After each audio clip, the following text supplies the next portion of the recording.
The first upset in Division One women's basketball finally occurred this week, and I apologize for looking down because I cannot memorize all this stuff. Number 21, Texas Tech, with Big 12 Head Coach of the Year, Krista Gerlich, lost to Kansas State 58-51. Remember, this Kansas State squad beat Texas Tech in Lubbock 65-59. I would have thought Texas Tech would have won the revenge. They tried. And you know what's crazy about this game is?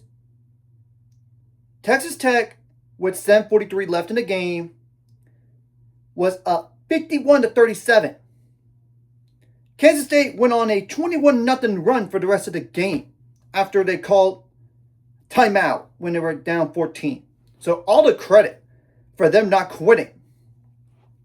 This does impact NCAA tournament CD down the line for Texas Tech. Let's be real.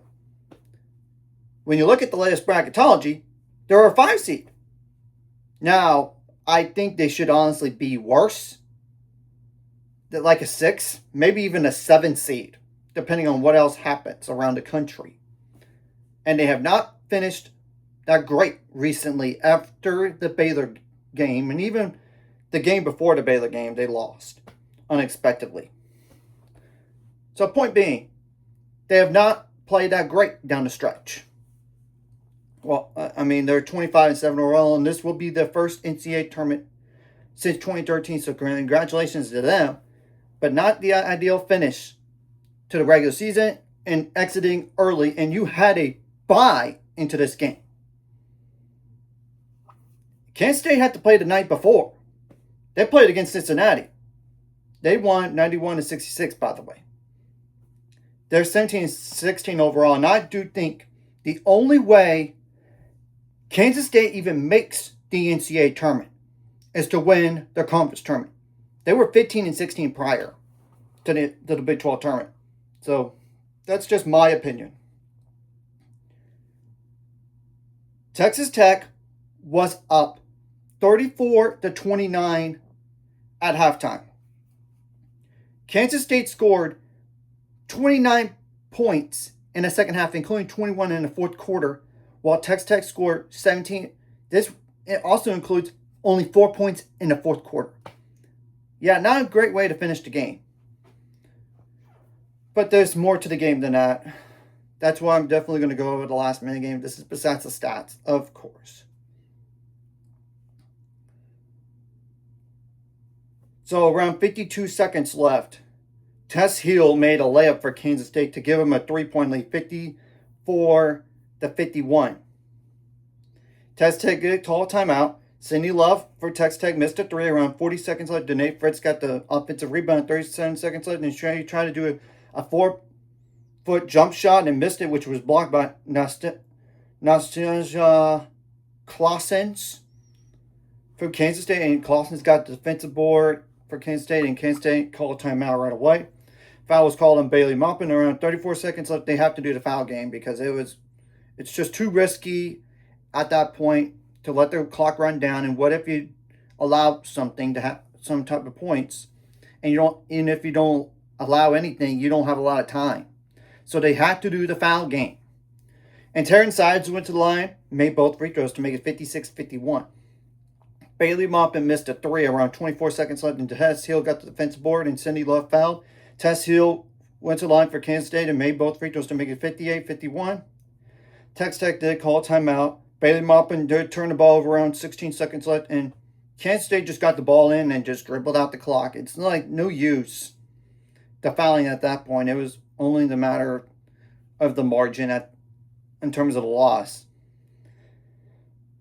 Yeah, the first time that Kansas State took a lead late was like 2:39 left, and like it was on free throws by Clausens.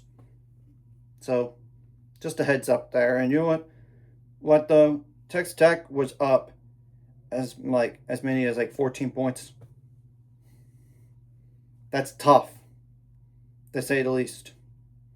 And they were even favoring the game, which I get it. It was by 4.5. Clearly, they did not cover, let alone they flat out lost the game. Texas Tech shot 29% from the field on 56 attempts, 26% on threes on 23 attempts, 76% on free throws on 17 attempts, 40 rebounds, 14 offensive, 9 assists, 17 turnovers. That's way too much.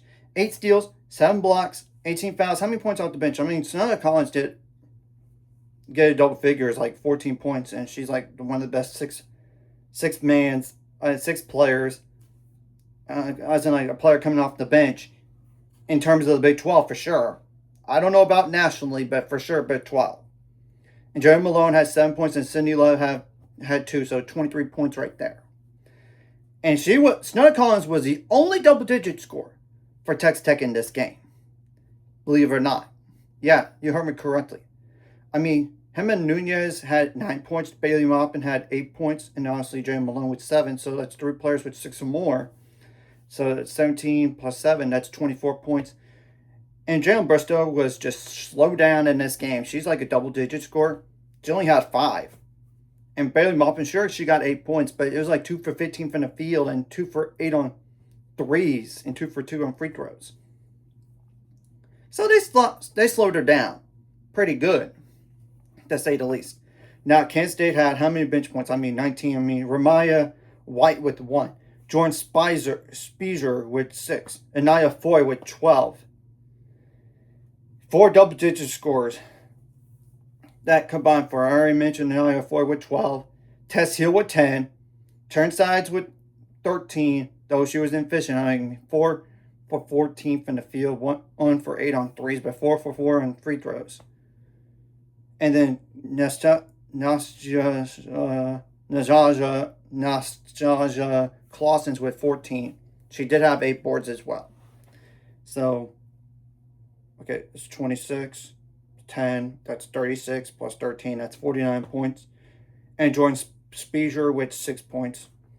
And Kansas State didn't shoot the ball great, but it was better than Texas Tech from the field. I mean, 34% on 58 attempts, 20% on threes on 25 attempts. You got to shoot a little bit better going forward. I'm just being very truthful, especially if you want to make to the NCAA tournament. And 62% on free throws and 21 attempts, you got to be better. And same thing goes from the field. But you got to credit to Kansas State for rallying back. And the Texas Tech defense is really that good. 39 rebounds, 13 offensive, 9 assists, 13 turnovers, 8 steals, 6 blocks, 14 fouls. Well, Kansas State, your next game is going to be not an easy one. You're playing against an Oklahoma State tomorrow. Literally, 11 a.m. Central Time on ESPNU. Let's see what happened in a prior meeting. And yeah, Kansas State actually won that game. Will it happen back-to-back? I don't know. We'll have to wait and see. But I will tell you what. If Kansas State keeps most of their roster going to next year, with the exception to that one senior in Tess Hill, I think they're going to be a lot better. They're going to be better next year. It's more like how much. And this is pending transfer portal, I know. And who knows about, I don't know about the high school recruiting class, but you get the point. With a lot of potential returners, you have a better shot to make NCAAs next year, if nothing else. So we'll have to wait and see about Texas Tech's future opponent, but they're going to be on the road somewhere. They're definitely not being a top 4 seed, like I mentioned. They're going to.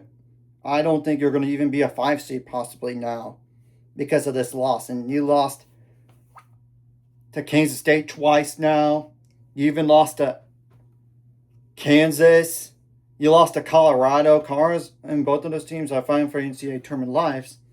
And they're both going to play each other tonight. So that's like I would call a potential elimination game right there. And then you even lost to Oklahoma State prior to that Baylor game, where you won by 31 points.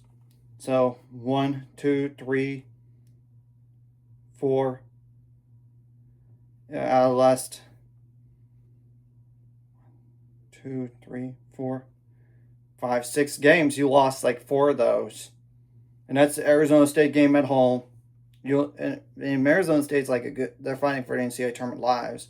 And the Baylor game at home. Everything else, you've lost. So I don't know which team's really going to show up.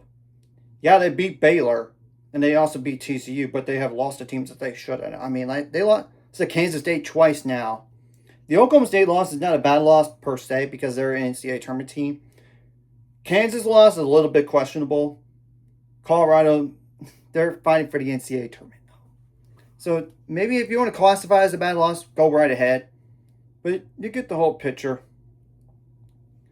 So anyways, if you like this content, hit the like, subscribe button. See you guys later on the right 8 on subscribe. So my goal is 1,000 more so my month. Of course, like video, comment video really helps YouTube algorithm. Some more people see this. And the video does help as well.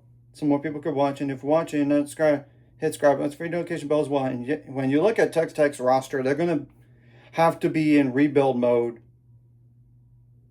go into next year because look at the amount of seniors they have. And how many of those are impact players. I'm just saying. I know you got Bristow potentially coming back, but when you look, yeah, there's a lot of key players that are going to be gone 1 year and gone. So, yeah, we'll have to wait and see what they do. But until we know when their season ends, and I don't foresee Texas Tech going to a Sweet 16 unless there's a really favorable matchup. I just don't see it. They're probably more of a round of 32, if anything. And I think Krista Garlick, even if they get eliminated in the NCAA tournament early, like a round of 32, I don't know about round of 64, but it depends on matchup on that. I think she saved her job for at least another year. It's more like what she's going to do in a year from now. So that's just my thoughts on that situation right there. Because I think she was on the hot seat going into the year. She was very close to being fired at the very end of last year. Let's be real. So let's wait and see what happens to Kansas State going into the next game. It's going to be tough for them, though. They have to play 3 games in 3 days. So we'll see how they do. And now Texas Tech has some time to prep for the NCAA tournament. Because it's not the matter of if they're going to make the NCAAs. They're definitely going to make the NCAAs. It's more like the seeding got worse, potentially down the line.